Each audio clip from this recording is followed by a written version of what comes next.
Hello ಸಂತ್ರ, ಹೇಗಿದ್ದೀರಾ ಸಂತ್ರ? ಇವತ್ತಿನ ಈ ವಿಡಿಯೋದಲ್ಲಿ ಸೋನು ಶ್ರೀನಿವಾಸ್ ಗೌಡ ಇವರನ್ನ ಏನಕ್ಕಾಗಿ ಅರೆಸ್ಟ್ ಮಾಡಿದ್ದಾರೆ, ಇವರು ಮಾಡಿರುವಂತಹ ಒಂದು ತಪ್ಪುಗಳಾದರೂ ಏನು, ಅದೇ ರೀತಿ ಏನು ಒಂದು ಕೇಸ್ ಅಡಿಯಲ್ಲಿ ಇವರನ್ನ ಅರೆಸ್ಟ್ ಅನ್ನು ಮಾಡಿದ್ದಾರೆ, ಏನಕ್ಕೋಸ್ಕರ ಅರೆಸ್ಟ್ ಮಾಡಿದ್ದಾರೆ, ಇದರ ಬಗ್ಗೆ ಫುಲ್ ಡೀಟೇಲ್ ಆಗಿ ಈ ವಿಡಿಯೋದಲ್ಲಿ ತಿಳಿಸ್ತಾ ಹೋಗ್ತೀನಿ. ದಯವಿಟ್ಟು ಈ ವಿಡಿಯೋವನ್ನು ಕೊನೆ ತನಕ ನೋಡಿ, ತುಂಬಾ ಇಂಟ್ರೆಸ್ಟಿಂಗ್ ಆಗಿರ್ತದೆ.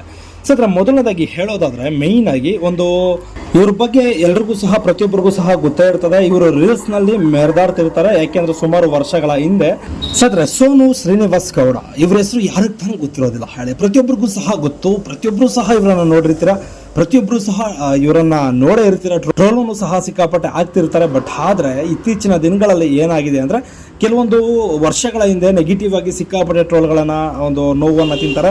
ಅದೇ ರೀತಿ ನೆಕ್ಸ್ಟ್ ಇತ್ತೀಚಿನ ದಿನಗಳಲ್ಲಿ ಒಂದು ಮಗುವನ್ನ ದತ್ತಕ್ಕೆ ಪಡ್ಕೊಳ್ತಾರೆ. ಅರ್ಥ ಆಯ್ತಾ? ದತ್ತುಗೆ ಪಡ್ಕೊಂಡಿದ್ದ ತಕ್ಷಣ ಕೆಲವೊಂದು ಪಾಸಿಟಿವ್ ಟ್ರೋಲ್ಗಳು ಆಗೋದಕ್ಕೆ ಶುರುವಾಗಿದೆ ಅಂತ ಇವರೇ ಹೇಳ್ಕೊಂಡಿದ್ದಾರೆ. ಬಟ್ ಆದ್ರೆ ಮೈನ್ ಪಾಯಿಂಟ್ ಏನಪ್ಪಾ ಅಂದ್ರೆ ಇದರಲ್ಲಿ ಇವರು ದತ್ತುಗೆ ತಗೋಬೇಕಾದ್ರೆ ಮಕ್ಕಳನ್ನ ಕೆಲವೊಂದು ನೀತಿ ನಿಯಮಗಳನ್ನ ಉಲ್ಲಂಘನೆ ಮಾಡಿದ್ದಾರೆ ಅನ್ನೋ ಒಂದು ಆರೋಪದ ಮೇಲೆ ಇವರನ್ನು ಬಂಧಿಸಲಾಗಿದೆ. ಇವರನ್ನು ಏನು ಒಂದು ಆರೋಪದ ಮೇಲೆ ಒಂದು ಬಂಧಿಸಿದ್ದಾರೆ ಅಂದ್ರೆ ಮೈನ್ ಆಗಿ ಮಗುವನ್ನು ದತ್ತಿಗೆ ತಗೊಂಡಾದ ಮೇಲೆ ಕೆಲವೊಂದು ಕಾನೂನಿನ ನಿಯಮಗಳು ಇರ್ತವೆ, ಅದನ್ನ ಫಾಲೋ ಮಾಡಿಲ್ಲ ಅನ್ನೋ ಒಂದು ಆರೋಪದ ಮೇಲೆ ಇವರನ್ನ ಅರೆಸ್ಟ್ ಅನ್ನು ಮಾಡ್ತಾರೆ ಅಂತ ಹೇಳ್ಬೋದು. ಅದೇ ರೀತಿ ಇವರ ವಿರುದ್ಧ ಯಾರು ಕಂಪ್ಲೇಂಟ್ ಅನ್ನ ದಾಖಲು ಮಾಡ್ತಾರೆ ಅಂದ್ರೆ ರಾಜ್ಯಾಧ್ಯಕ್ಷರಾದ ಗೀತಾ ಎಂಬವರು ಇವರಿಗೆ ಒಂದು ಕಂಪ್ಲೇಂಟ್ ಅನ್ನ ರೈಸ್ ಮಾಡ್ತಾರೆ. ಮಕ್ಕಳ ರಕ್ಷಣಾ ಅಧಿಕಾರಿಗಳು ಒಂದು ಬ್ಯಾಡ್ರಳ್ಳಿ ಪೊಲೀಸ್ ಸ್ಟೇಷನ್ ನಲ್ಲಿ ಅರೆಸ್ಟ್ ಅನ್ನ ಮಾಡ್ತಾರೆ. ಅರ್ಥ ಆಯ್ತಾ? ಇದನ್ನ ಕನ್ಫರ್ಮ್ ಮಾಡಿದ ತಕ್ಷಣ ಇದನ್ನ ಅರೆಸ್ಟ್ ಅನ್ನ ಮಾಡ್ತಾರೆ.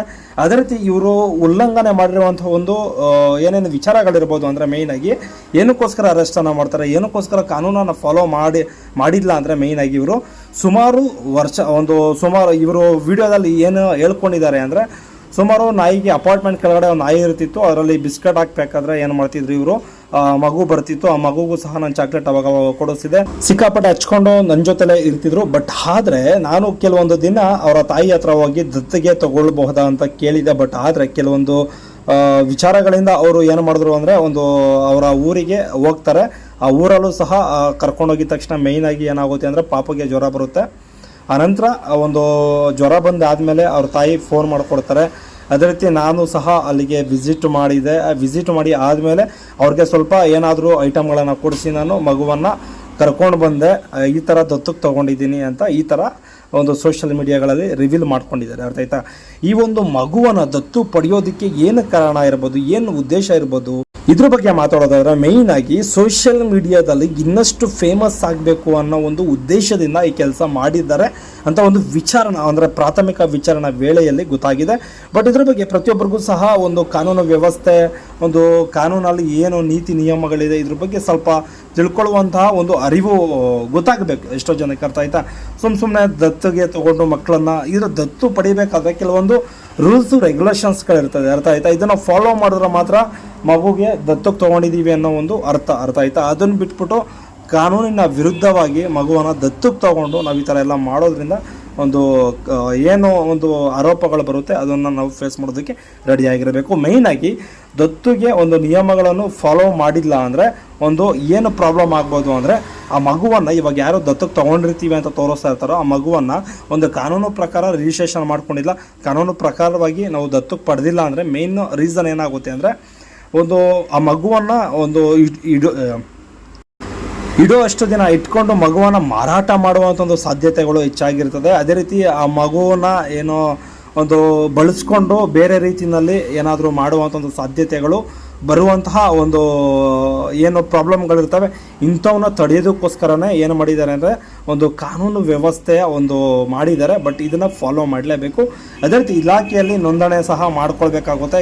ಇದನ್ನು ಸಹ ಇವರು ಫಾಲೋ ಮಾಡಿಲ್ಲ. ಅದೇ ರೀತಿ ಪೋಷಕರಿಗೆ ಹಣದ ಆಮಿಷ ಒಡ್ಡುವಂತಿಲ್ಲ. ಬಟ್ ಆದರೆ ಇವರು ಒಂದು ವಿಡಿಯೋದಲ್ಲಿ ಅದು ಇದು ಕೊಡಿಸ್ದೆ, ಹಣವನ್ನು ಕೊಟ್ಟೆ, ಅದು ಇದು ಏನೇನೋ ಹೇಳ್ಕೊಂಡಿದ್ದಾರೆ. ಇದು ಒಂದು ರೀಸನ್ ಆಗಬಹುದು.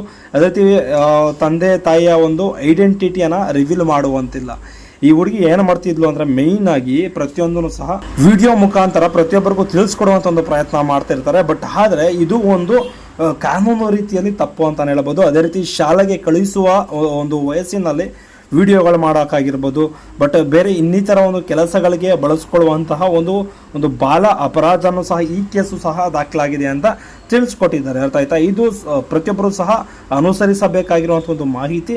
ಇದು ಏನು ಮೇನ್ ಇದರಲ್ಲಿ ಏನು ಅಂದರೆ ಈಗ ಪ್ರೆಸೆಂಟಾಗಿ ಇದ್ರ ಬಗ್ಗೆ ಫುಲ್ ಡೀಟೇಲ್ ಆಗಿ ಒಂದು ಮಾತಲ್ಲಿ ಹೇಳಬೇಕು ಅಂದರೆ, ಫೇಮಸ್ ಆಗೋದಕ್ಕೆ ಆ ಹುಡುಗಿಯನ್ನ ದತ್ತಕ್ಕೆ ಪಡ್ಕೊಂಡು ಸೋಷಿಯಲ್ ಮೀಡಿಯಾದಲ್ಲಿ ಇನ್ನಷ್ಟು ಫೇಮಸ್ ಆಗಬೇಕು ಅನ್ನೋ ಒಂದು ಕನ್ಸರ್ನ್ ಹಾಕೊಂಡು ಇವ್ರು ಏನು ಮಾಡಿರ್ತಾರೆ ಅಂದರೆ, ಮೇಯ್ನಾಗಿ ಒಂದು ಮಗುವನ್ನು ದತ್ತಕ್ಕೆ ಪಡೆದು ಸೋಷಿಯಲ್ ಮೀಡಿಯಾದಲ್ಲಿ ಒಂದು ರಿವೀಲ್ ಮಾಡುವಂಥ ಒಂದು ಪ್ರಯತ್ನ ಮಾಡ್ತಿರ್ತಾರೆ. ಇದೇ ಒಂದು ಉದ್ದೇಶದಿಂದ ಇವ್ರನ್ನ ಅರೆಸ್ಟನ್ನು ಮಾಡಲಾಗಿದೆ ಅಷ್ಟೇ, ಇನ್ನೇನು ಇಲ್ಲ. ಓಕೆ ಗೈಸ್, ಬಾಯ್. ಇದೇ ರೀತಿ ಯಾವುದಾದ್ರೂ ಅಪ್ಡೇಟಿಂಗ್ ವಿಚಾರಗಳಿದ್ರೆ ಖಂಡಿತ ತಿಳಿಸ್ಕೊಡೋಂಥ ಒಂದು ಪ್ರಯತ್ನ ಮಾಡ್ತೀನಿ. ಬಾಯ್.